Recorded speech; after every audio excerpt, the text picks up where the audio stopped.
Hey guys, welcome back to Dr. Narration, the best channel for cheating stories. Like and subscribe to the channel for more cheating stories like these. I had a revenge affair after I suspected my wife of having a second affair. People expect me to feel remorse. I really don't. I met my then future wife 10 years ago, and we began dating soon after. We were both around 15 years old at the time.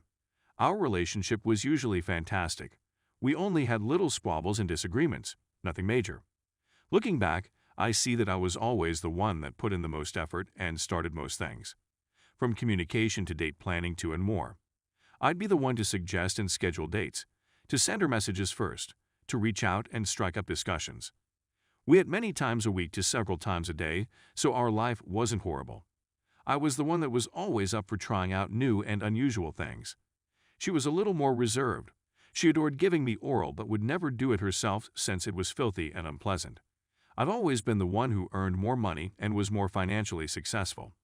She had always chosen to follow her interests, family, and swiftly slipped into a housewife pattern of her own choosing, to the point that she would finally only work part-time. This is not to imply she was a gold digger, quite the contrary. I believe she simply thought she'd settled. I used to have very horrible acne, had my dental work done late, and wasn't in as excellent of condition as I could have been. I had no idea since she never displayed any symptoms of it. She met a man at the gym around 5 years into our relationship and 1 year into our marriage. She maintains they were simply pals at first. We used to work out together and speak a lot.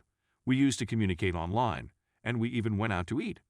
I was absolutely unaware of this new buddy and had no reason to suspect anything. She went on a weekend excursion with pals a few months into this. I had to pay for her portion of the trip. She left on a Friday and returned on Saturday. She told me she had a falling out with the buddy she'd gone on vacation with. She had been sad all day, had retreated within herself, and had begun to weep numerous times. At this time, I was primarily concerned about her and had no reason to suspect anything. She soon burst into tears and admitted to me that she had cheated on me. It took me a while to absorb what she had just said and done, and I was numb for the first few minutes. When I awoke from my coma, I felt like someone had sledgehammered a sledgehammer into my heart. I fled the room and puked many times before breaking down and wailing like a baby. She said that she didn't intend for it to happen, and that it was an accident. She couldn't stop herself because she felt such a strong desire, such a profound connection. However, when she awoke in the morning following their first night together, she understood what she had done. That he didn't care about her, didn't love her, and was just interested in her for her money. And that she didn't love or care about him either, and that it had been a fleeting infatuation. To make matters worse, she confessed to doing things with him that she had always refused to do with me, since emasculating me by having an affair evidently wasn't enough. I had loved her from the day we met, and I had always felt pleased that our relationship had survived storms when others had failed. My family adored her, and my friends admired her. I'd always been told how fortunate I was, and I'd boasted about having such a beautiful girlfriend and, subsequently, wife.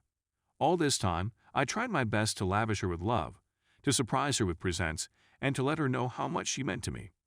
I would do all I could to ensure she always came first for me, that I was prepared to give her oral because she loved it, and that she did not reciprocate.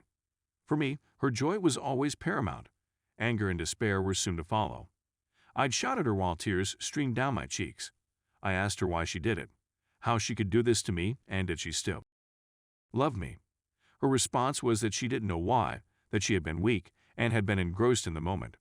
She urged me to forgive her and give her another opportunity. She was very honest with me and immediately departed the gym, which turned out to be needless since, when I attempted to confront him, I discovered that he had also bailed. She confessed to both my parents and her father having died some years before, and I tried my best to move on. Soon after, we scheduled marital counseling and began individual treatment. In moments of rage, I would sometimes strike out verbally rather than physically, calling her names and other derogatory terms. For the most part, she accepted it readily. Just a few times did she answer in kind, assuring me that she would take me for all I was worth, and that no other woman would ever love me. My and her parents both attempted all they could to keep me in this relationship. Back then, I mistakenly assumed that at the very least, my parents would have my best interests at heart. They informed me that errors occurred, but that we could overcome them and develop as a marriage and as individuals. Despite everything, she loved me. It took me months to get beyond this, for the rage and disgust to fade. I never loved her the same way I did before, but I grew to like this new person, or so I thought. She was prepared to go to any length to help us recover and make it work. Following her outbursts, she signed a postduptial arrangement in my favor, forsaking almost all of my assistance. She took the initiative a lot more, and our life really improved as a result. After that, I was hesitant to give her an oral. I was appalled by the concept itself. We've always put each other first in almost everything. She then had unprotected intercourse with the AP. Despite how much she enjoyed it before, she never complained. She was also ready to do a lot more things with me now, which she later explained when I asked her if I was that repulsive to her or why she was willing to do these things with him. The fact that she wasn't with me profoundly wounded her, and she wanted to make amends. We were truly happy for a few years. I began going to the gym on a daily basis, and other issues I had, such as acne, went away on their own. As time passed, I stopped checking in on her and ceased accusing her of wrongdoing. She seldom goes out on her alone anymore, and when she does, it's generally with common friends.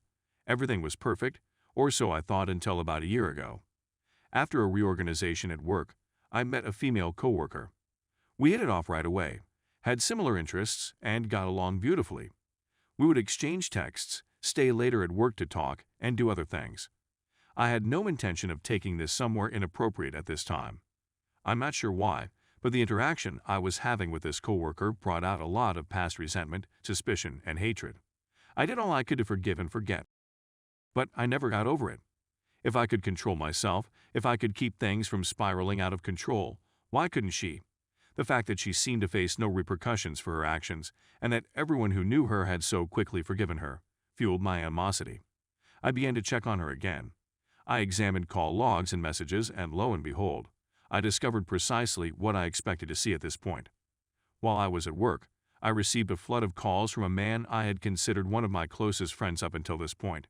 I was furious at first and had half a mind to kick her out of the home, but then I just went cold. I discovered that I didn't care anymore, that discovering this in one fell swoop erased whatever affection or residual relationship I still had for her. The next day, I met with the coworker and began my own romance. It was therapeutic, and it assisted me in shedding a weight on my mind and mental health that I was unaware of. I was happier and more liberated than I had been in years. I also contacted a divorce lawyer soon after. At this time, all I wanted to do was get out. I stayed out more and more, didn't bother making excuses, and avoided my wife as much as I could. There was no way she would notice, and I can honestly say I didn't care. It took her a week to muster up the nerve to approach me and inquire what was going on. At that time, I admitted my guilt. I informed her that I was aware of the phone calls. I informed her I knew she hadn't told me about her secret communication with him. I told her I suspected she was having another affair or was planning one. Then I informed her about my own affair in great detail. As horrific as that may seem, seeing her in the same pain and crushing her in the same manner she had previously crushed me felt liberated. She started to scream and howl. She puked in the living room. She yelled first, then apologized. She insisted that it wasn't like that. She hadn't had an affair with him. That they were preparing a surprise birthday celebration for me. Then she did something unexpected, particularly after I informed her I wanted a divorce and had my own affair. She begged me to remain with her, to try to make this work, and she told me she loved me more than anybody else. At that moment, I just left and went to a hotel. I've severed all communication with her and refused to recognize her existence. That's how it was 2 weeks ago, because her mom lives over 500 miles away. She is currently residing with my parents of all people. Other individuals, common friends, relatives, and even my parents have sent me messages. From begging with me to contact her to threatening and demeaning me. From telling me she's suicidal, hardly eating, and determined to make this work no matter what, to demanding I ask forgiveness for my misdeeds. My parents were the only people with whom I had direct contact, whom I have subsequently lost all regard for. My own mother had at least 3 affairs, all of which my father has forgiven her for. That might have been one of the reasons my mother, in particular, sided with her all those years ago. They're upset at me for doing this to her, for not behaving as a man should, for avoiding my duties and hurting my wife in this manner. My mother informed me she's going to take care of her for me until I come to my senses, as if my desire for her return is a given, and she's a little fluffy animal that others must care for. They and others have also backed up her statements about why she secretly contacted others, including a former buddy. I have a hard time believing any of them since their reactions to her and my affair are polar opposites. On the bright side, I've discovered that she was incorrect when she said that no one else would desire me. I've seen the other lady 3 times since then and had 2 casual. I guess I'm not that ugly after all.